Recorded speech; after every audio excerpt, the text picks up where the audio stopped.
జయ శ్రీరామ్.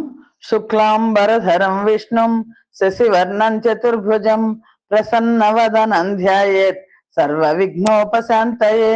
రామాయ రామభద్రాయ రామచంద్రాయ వేధసే రఘునాథాయ నాథాయ సీతాయ పతయే నమః. వాల్మీకి రామాయణం శ్రీ పుల్లల శ్రీరామచంద్రుడు గారు తెనుగు చేసింది. ఉత్తరకాండం 43వ సర్గలో ఉన్నాం.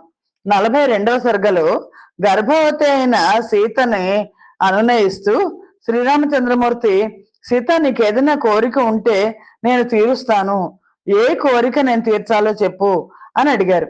అప్పుడు సీతమ్మ వారు తనకు తపోవనం చూడాలి అనే ఆశ ఉందని, ఒక రాత్రి తపోవనంలో నిద్ర చేసి మళ్ళా తిరిగి వెనక్కి రావాలనుందని ఆవిడ కోరుతుంది.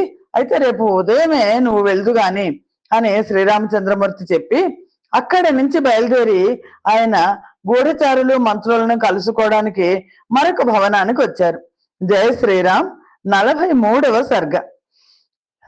శ్రీరామచంద్రమూర్తి అక్కడ కూర్చుని ఉండగా అనేక విధాలైన కథల్లో నేర్పర్లైన హాస్యం కలుగునట్లు మాట్లాడేవాళ్ళు శ్రీరామచంద్రమూర్తి చుట్టూ కూర్చుని సేవిస్తున్నారు. విజయుడు, మధుమత్తుడు, కాశ్యపుడు, మంగళుడు, కులుడు, సురాజి, కాళీయుడు, భద్రుడు, దంతవక్త్రుడు, సుమాగధుడు వీళ్ళందరూ మంచి ఉత్సాహంతో శ్రీరాముణ్ణి నవ్వించడానికి పరిహాసపూర్వకమైన మాటలన్నీ చెప్తున్నారు. సరదాగా సరదాగా నడుస్తోంది వాళ్ళ సంభాషణం. అప్పుడు మాటల మధ్యలో శ్రీరామచంద్రమూర్తి ఏమన్నారంటే, భద్రుడిని అడిగారు. వీళ్ళందరూ కూడా గూఢచారులు కూడా. అందుకని భద్రుడా, నగరాల్లోనూ దేశంలోనూ ప్రజలు ఏం చెప్పుకుంటున్నారు?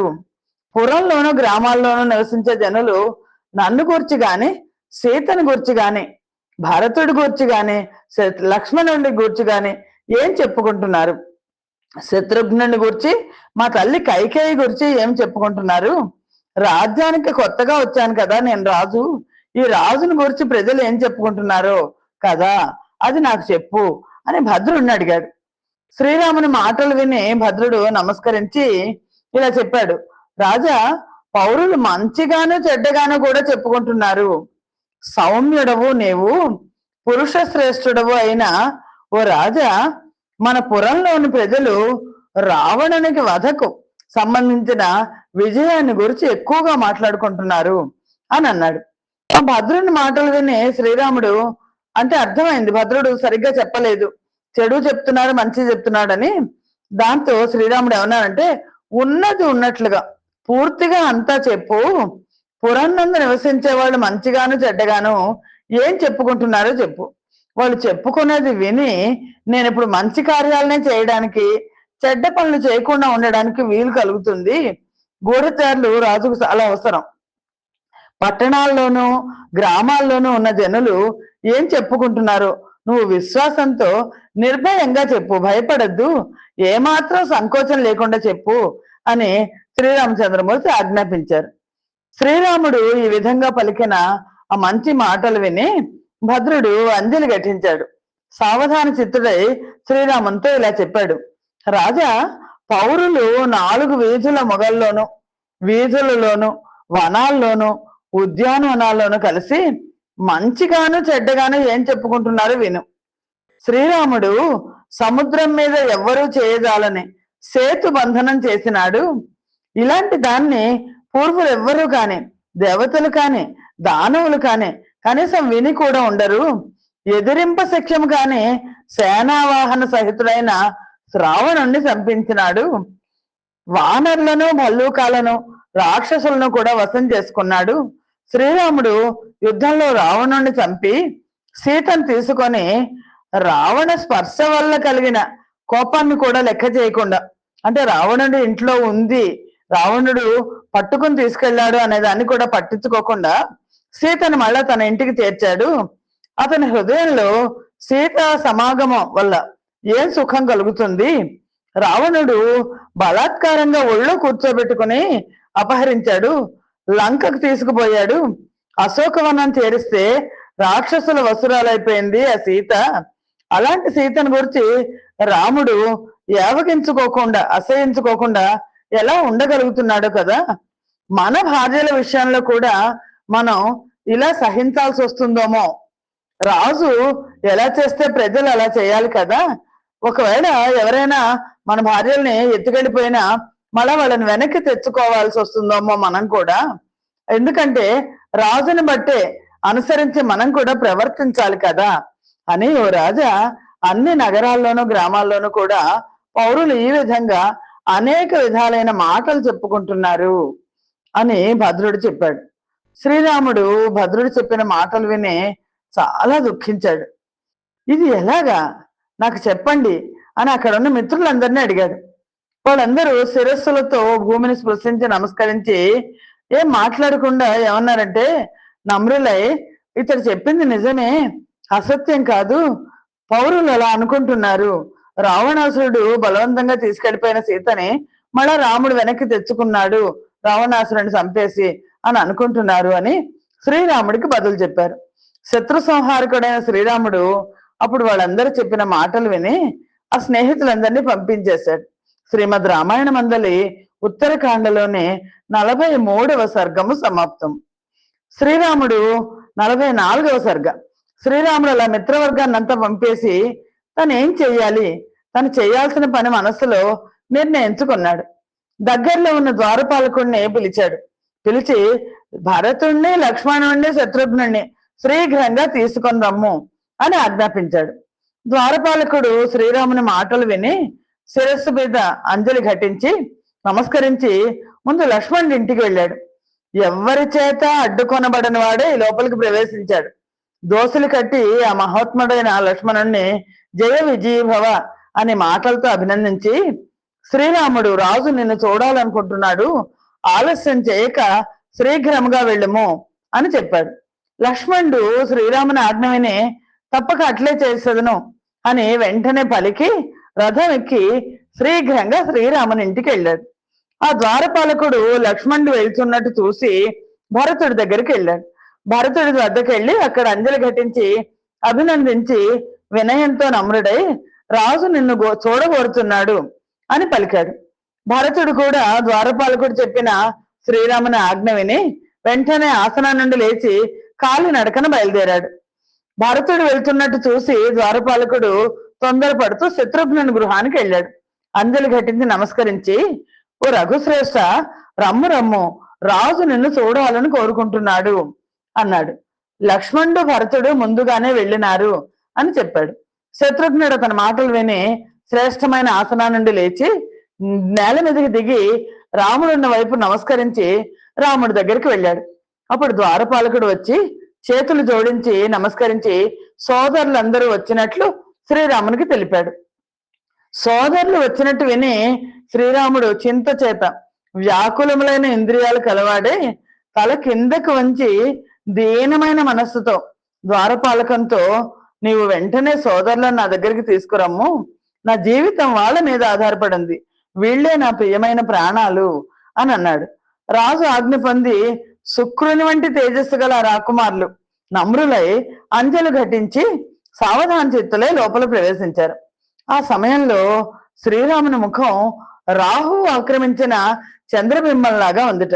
సంధ్యా సమయంలో సూర్యబింబంలాగా ఎర్రగా ఉంది. శోభావిహీనమైన పద్మంలాగా కాంతి లేకుండా ఉంది. నేత్రాలన్నీ కూడా కళ్ళ నీళ్లతో నిండిపోయి ఉన్నాయి.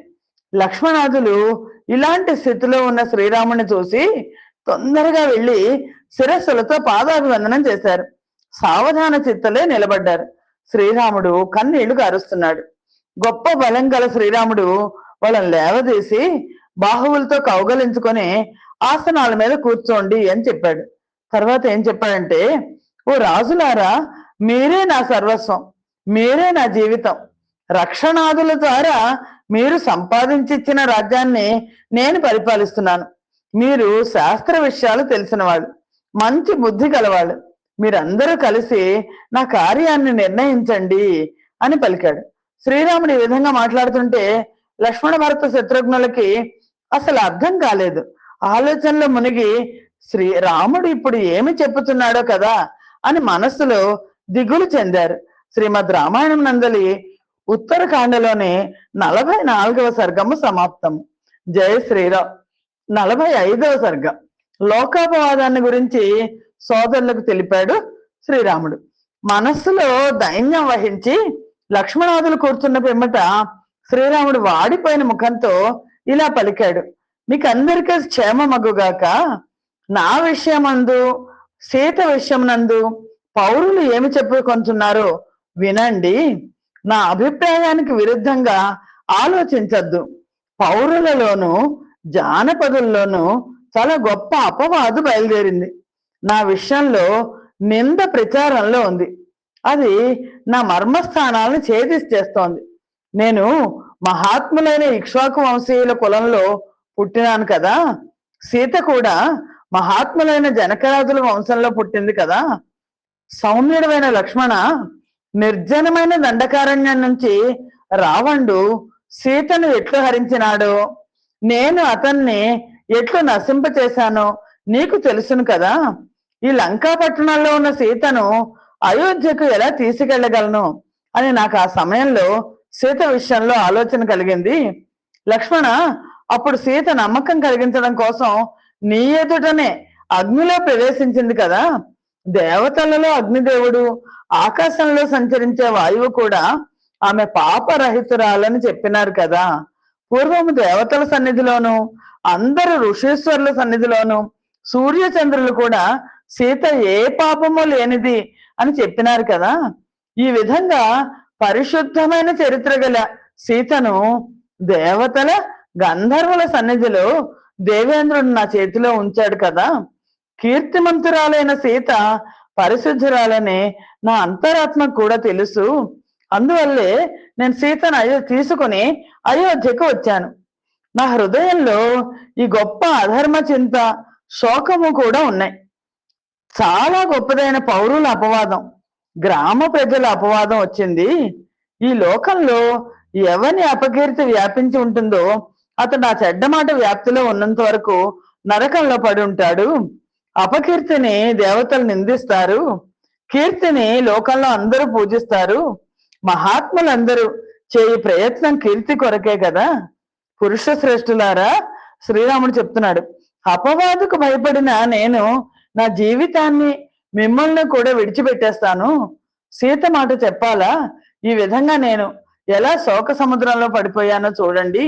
ఇంతకంటే అధికమైన దుఃఖం ఏది నాకు వచ్చినట్టు కనబట్టలేదు అని అన్నాడు.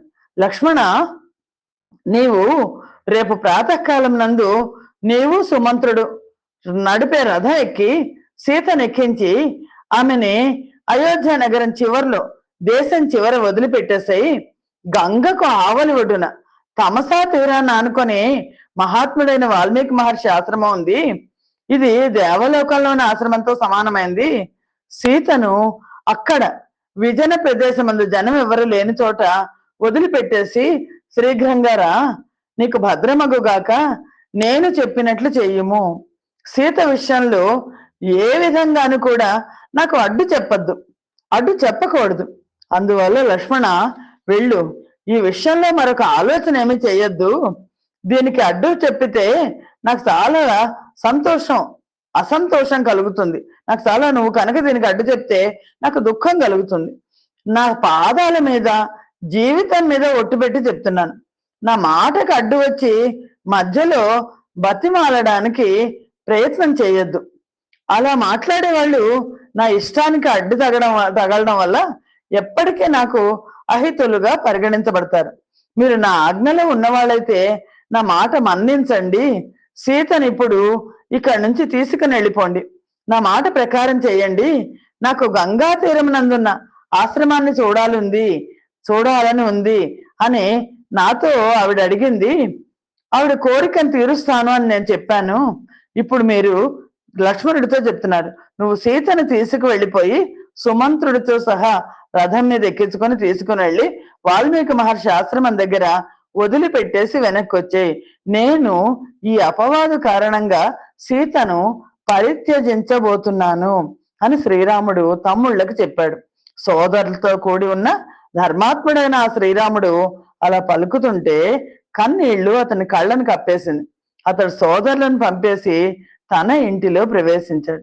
శ్రీరామచంద్రమూర్తి ఈ జానపదులు, అలాగే పురవాసులు సీతను రావణాసురుడు ఎత్తుకెళ్ళిపోయినా మళ్ళా వెనక్కి తెచ్చి ఏలుకుంటున్నాడు శ్రీరాముడు అన్న అపవాదు వల్ల నేను సీతను పరిత్యజిస్తున్నాను అని పరిత్యజించాడు. ముందు లంక నుంచి బయటికి రాగానే అదే అనుమానం శ్రీరామచంద్రమూర్తికి ఉంది. కానీ సీత అగ్ని ప్రవేశం వల్ల ఆ అనుమానం పటాపంచలేంది. కానీ అయోధ్య వాసులకు సీతమ్మ అగ్ని ప్రవేశం గురించి తెలియదు.